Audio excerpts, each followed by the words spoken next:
የአንድ ሴት ከሆንክ በቃ የአንድ ሴት ነው። ከዛ በኋላ ያለው ትርፉ ራስን ማድከም። ስሜትህን ተቆጣጠርና ከቻልክ ከአንድ ሴት ጋር ሰብሰብ ብለው ኢቭን እንኳን ቋሚ አንድ አግብተ አንድ ትዕቢስት ኖሮ ከሌለ እንኳን ጓደኛ ከያዝክ አንድ ሴት ጋር ነው። ያ ራስን መግደል ነው። ከዛ በኋላ ያለው በሰው ትዳር መሃል እየገባ ወሬ አታመላልስ። በትዳር ጸብም ፍቅርም መሃል አትግባ። በሰው ትዳር ውስጥ ጥልቅ ያልክ እንደሆነ እመነኝ፣ ፈጣሪ በትዳር ጉዳይ ቀልድ አያውቅም። ያሸነፈሽ አንቺ ግን አሸነፍሽ መሰለሽ እንጂ ተሸንፈሻል አይደል ሩታ? ኦኬ እሺ። እና አሁን የሄርሜላና የአብርሽ ትልቅ ፕሮግራም አለ። እንደዚህም ሱፍ ለብሼ የመጣሁት እዛ ልሄድ ነው። እንዳልተወው ጓደኛዬ በጣም በኢኮኖሚ ብዙ ነገር አግዞኛል። በጣም ብዙ ነገር እና በጣም ምን ደረጃ መወሰን ጀመረ። ቤቴ ውስጥ በቃ ከባለቤቴ ጋር መተኛበትን ቀን ሁሉ እሱ ነው የሚወስነው። በቃ ስልሽ በጣም ይሄን ሀል በቃ ደውላት ካለኝ ነው ደውለው፣ አትደውል ካለኝ አልደውልም። አጠገቡ ሆኜ አታንሳ ካለኝ አላነሳም። ማለት አሁን ሄርሜላና አብርሽ በሚያደርጉ ነገር ማለት ተናደሻል፣ ቀንተሻል ነው? ምን ሆነ ነው? እንደዛ ነው። እኔ ራሴ ነው እየኖርኩኝ ያለው ሰው ነኝ። ለምን ማትተወኝ? አይመስልም። ችግርሽ አይደለም ይሁንልሽ። ሌላ ችግር ውስጥ እንዳትገቢ ነው። ከዚህ በኋላ ሌላ ችግር ውስጥ እንዳትገቢ ነው። ሰው ሲተው ማይተው እንዴት ትተንሻል? አንቺ እኮ ምንም አጠቅሚንም እኛም አንጠቅምሽም። የአብርሃም ጉዳይ ከወዲሁ በጣም መነጋገሪያ እየሆነ ነው። ከሄርሜላ ጋር ቪዲዮ የቬሎ የሰርግ ቪዲዮ አይነት ነገር ሰርተው መልቀቃቸው ከኦዲየንሱ ጋርና ከሩታ ጋርም ብሽሽቅ ውስጥ መግባቱን የሚያሳይ ነው እና በጣም ብዙዎችም እየተቀባበሉትና መነጋገሪያ ይሆናል። እኔ ለዛም ዘግይቼ ሊሆን ይችላል እና ትናንትና በተለቀቀው ቪዲዮ ደግሞ ራሱ አቤል ደግሞ ሩታን የማብሸቅ አይነት ነገር ቀንተሻል፣ ለዛ ነው እንደዚህ አይነት ቪዲዮ ምሳሌው አይነት ነገር ውስጥ ገብቷል። ኦልሬዲ ካለያያቸው ምን ካለ በኋላ ደግሞ መልሶ እየጠራት እንደዚህ አይነት ቪዲዮዎችን መስራት ጀምሯል። በመጀመሪያ እኔም ጥያቄ አለኝ። አቤል እንግዲህ ያንተን ደስታ ነው የምፈልገው፣ አንተ ደህና ሆነን የምታየው፣ እሷ ልትበቀል ነው ለተንኮል ነው የመጣችው ብሎ ሲያበቃ ከዛ በኋላ ደግሞ ይህን ቪዲዮ ካየች በኋላ እንግዲህ ሩታ ከአቤል ጋር መምጣቷ አንድ ነገር እንዳለ እዚህ ላይ ፍንጭ ይጠቅሳል። ምንድነው? ሁላችንም እዚህ ላይ ምንድነው የምንለው? አያገባንም፣ አይመለከተንም። በቃ እየተሰራ ያለው ነገር አምነውበት ነው። አቤል እንግዲህ እኔ የአብርሃም ጓደኞች ወደ ገደል እየከተቱት ነው። በጣም አለያይተውታል። የሩታም ኃይለኛ ጠላቷ ሆኗልና አቤል ብለን ሳናበቃ ሩታን ከአቤል ጋር ስናያት አንድ ነገር እንዳለ ፍንጭ ይሰጣል እና አሁን ይመስለኛል እነሱም የያዙት ከኦዲየንሱ ጋር ብሽሽቅ ነው የያዙት። በቃ የሆነ ነገር በጣም በጀማ አንዴ ሰው ግር ብሎ የደቡ ኮሜንት ይሰጣል። በቃ አንዱ ላይ አብርሃም ትክክል ነው ምናምን ይላል፣ በዛ ጋር ደግሞ ሩታ እያለቀሰች ትመጣለች። ሁሉም ግር ብሎ ሩታ ትክክል ነች ምናምን የማለት ይመጣል። ስለዚህ እኛ ግን ከዚህ በጣም በቂ ትምህርትን የምንመለከትበት ነው የሚሆነው ማለት ነው እና አንድ ጓደኛዬ ጋሽዬን አግኝቷቸው ነበር እና ምንድነው አብርሃም ጉዳይ ምንድነው የሚሉት ነገር፣ አብርሃም እውነት ልጆት እየሰራ ያለው ነገር እርሶ ሲያስታርቁ እነሱ እንዲግባቡ ሲያደርጉ ነው የምናየው እና አብርሃም አሁን እያደረገ ያለው ነገር በእርሶ እይታ ምንድነው? ትክክል ነው ወይ አብርሃም የሚሰራው ነገር ጋሽዬ ብሎ ጠይቋቸው ነበር። አጋጣሚ ብዙም ቆይታ እንትን አላደረጉም እና አጋጣሚ መንገድ ላይ ነው። እኔ በጣም በልጅ ያዝኛለሁ፣ በጣም አዝኛለሁ ነው ያሉት። አሁን እያደረገው ባለው ነገር እጅግ በጣም አዝኛለሁ። ተደጋጋሚ ጊዜ ቪዲዮ ላይ ለመምጣት ሞክሬያለሁ፣ ለማስታረቅ ሞክሬያለሁ። ነገር ግን ጭራሽ እያደረገ ያለው ነገር እኔንም አንገቴን አስደግፍቷል። በጣም አፍሬበታለሁ። በተለይ ደግሞ እናንተ የምትወዱኝ እና በጣም ብዙ ሰዎች እንዲሁም ጋሽዬ ይላሉ እና መንገድ ላይ ስጠይቁኝ ጊዜ እኔ በጣም አንገቴን እየደፋው ነው በሚያደርገው ነገር ብሏል። ግን አሁን ከአብርሃም ብቻ አይመስለኝም ይሄ ነገር ላይ ሩታ እጅ አለችበት። በቃ አምናበታለች። ለምን ከአቤል ጋር ካየናት በእርግጠኝነት ያው መነጋገርና መግባባት እኮ ጥሩ ነገር ነው። ግን በዚህ ደረጃ መጣ ትዳሯን ያፈርሷት ያችን ሄርሜላን አምጥተው ከሱ ጋር ያደረጓት ሰዎችን አንድ ላይ ስታዩ በዚህ ደረጃ አንድ ነገር እንዳለ ነው። ከዚህ ቀደም እኮ በዚህ መንገድ እሷን አምጥተዋት ከዛ በኋላ ከሩታ ጋር በተከታታይ ቪዲዮ ሲሰሩ አይተናል። ስለዚህ እኔ ብሽሽቅ የተያዘው ከኦዲየንሱ ጋር ነው ብዬ ነው የማስበው። ስለዚህ እኛውን በማያገባን ሲጀመር ምን አገባ ምናምን ልትሉ ትችላላችሁ። እንደ ሀሳብ ከእናንተ የሚላኩልኝን የተቆራረጡ ቪዲዮዎች በተለይ ቲክቶክ ላይ በጣም ይለቀቃሉ። እነዛ ቪዲዮዎች ይደርሱኛል። እኔም እኮ ዩቲዩብ ላይ እየገባው እመለከታቸዋለሁ አያለሁ እና ብዙ ጊዜ በቃ እናድዳለሁ። የማየው ነገር በቃ ያበሳጨኛል።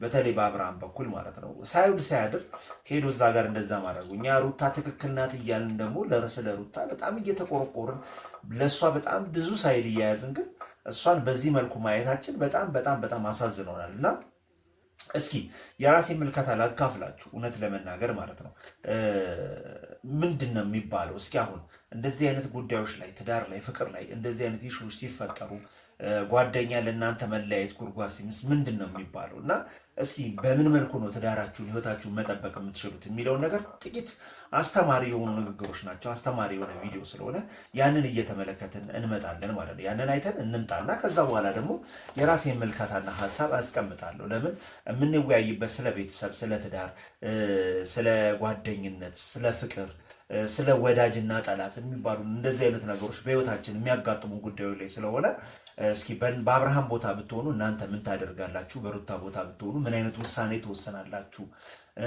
በጓደኞቹ ዙሪያስ ብትሆኑ የምናደርገው ነገር ትክክል ነው ብላችሁ ታምናላችሁ የሚለውን ነገር እኔ ለመመልከት ሞክሬያለሁ። እስኪ ብዙዎቻችሁ የምትሰጡት ሀሳብ እናንተን ይለያያል እንደየሰው አመለካከት። የአብርሃም ኦዲየንስ አለ፣ እንደገና ደግሞ የሩታም ኦዲየንስ እስካለ ድረስ ማለት ነው። እና እስኪ በቤተሰብ ላይ ጓደኛ ላይ እንደዚህ አይነት ነገሮች ሲፈጠሩ ችግሮቹን የምንፈታበት ፍቅራችንን የምንጠብቅበት ነገር ምንድን ነው የሚለውን ነገር አስተማሪ ነገር ነው። እስኪ እንስማው።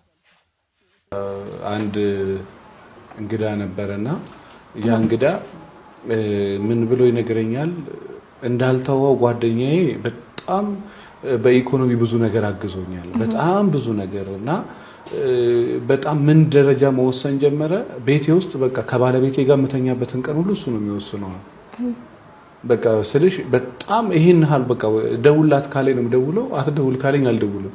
አጠገቡ ሆኜ አታንሳ ካለኝ አላነሳም። እና እኔም ሳላስ ስቦ ነው እዛ ውስጥ እንትን ያልኩት እና በጣም በድህነት ነበር የምኖረው። ብዙ ነገር አግዞኝ ዛሬ ደረስኩት። ቤት፣ መኪና፣ የራሴ ነገር ይኖረኝ በሱ ሰበብ ነው። በውለታ የተያዘ ሰው ማለት ነው። እና አሁን ግን የራሴ ነገር ሁሉ መወሰን እስከማልችል ድረስ በቃ የበገዛ ልጆቼ ላይ ራሱ በቃ ብዙ ነገር ነው ሰው ሚልን አትሰማም እንዴ ምናምን ብሎ ይለኛል። እና በጣም ፈራለሁ እንዲህ ሲል ሰምቻለሁ። እና በሴትም በኩል እንደዛ የራሷ አቋም እንዳይኖራት እናቷ የምትወስንላት አለች፣ እህቷ የምትወስንላት ትዳራ ውስጥ ገብታ እኮ ነው ጓደኞቿ የሚወስኑበት አለ። ይሄ እንግዲህ ኢትዮጵያ ውስጥ ራሱ በሺዎች የሚቆጠሩ ትዳሮች በሰው ጣልቃ ገብነት ፈርሷል።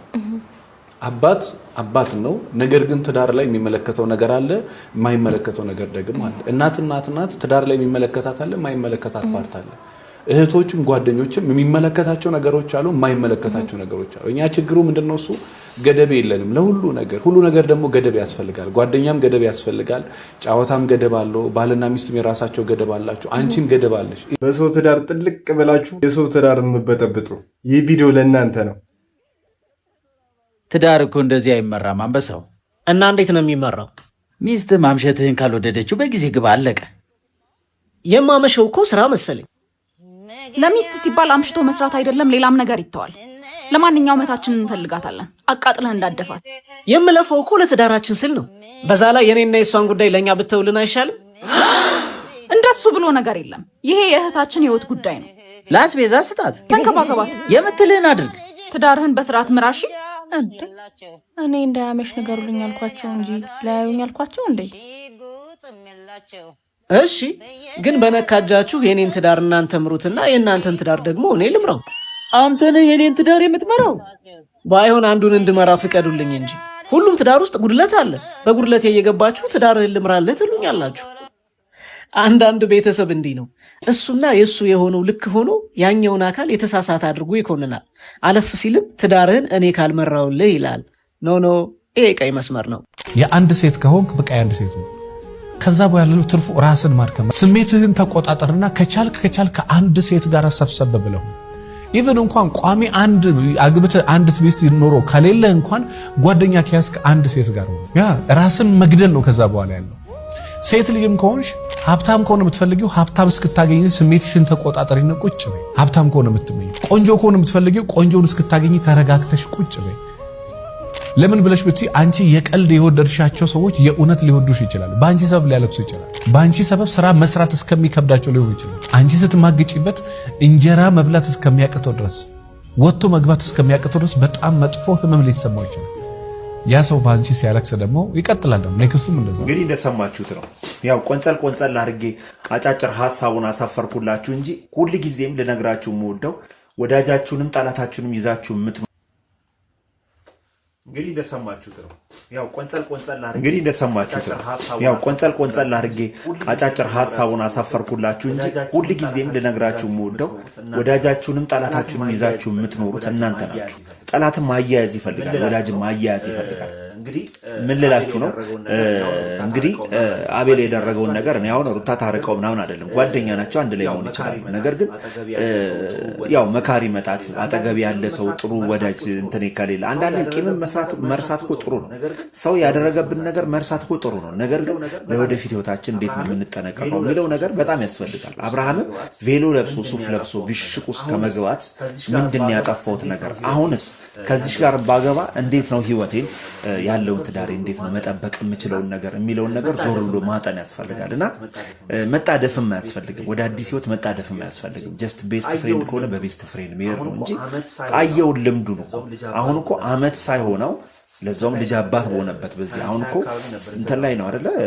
ተንሳይ አካባቢ ነበር የተጋቡት እኮ ሰርግ ደግሰው ምናምን እዛ ዱባይ ምናምን ተብሎ እኮ ያው አካባቢ እኮ የተፈጠረው ገና አመት አልሆነውም እኮ የተንሳይ ጊዜ ነበር። እና በዛ ጊዜ ውስጥ እንደዛ ካሳለፉ በኋላ አሁን ድጋሚ ደግሞ አመት ባልሞላው ጊዜ ውስጥ ከሩታ ጋር ያለውን ነገር ካፈረሰ በኋላ እንደገና ከሄርሜላ ጋር በትዳር መጣመሩ እጅግ ስህተትና አስነዋሪ ነው ብዬ ነው የማስበው፣ እንደ ኦዲየንስ እንደ ተመልካች ማለት ነው። ለምንድን እንዳየኸው ከአንተ ድክመት ብቻ ሳይሆን ከፍቅር አጋር ከሩታ እንዲሁም ደግሞ ከጓደኞች በርብርብ ይሄ ነገር እንዲፈርስ ተደርጓል። እና አንዳንዴም ለምናሳየው ነገር ጥንቃቄ፣ ለሚቀጥለው ህይወታችን ያለፈው ነገር እኮ አስተማሪ ሆኖ እንዲያልፍ የፊተኛውን ደግሞ ማስተካከል ያስፈልጋል። እና እኔ የምመለከተው ያንን ነገር ነው፣ በጎውን ነገር ነው። ስለዚህ ጊዜ ውሰድ አብርሃም እና ያለህን ነገር ለማረም ሞክር።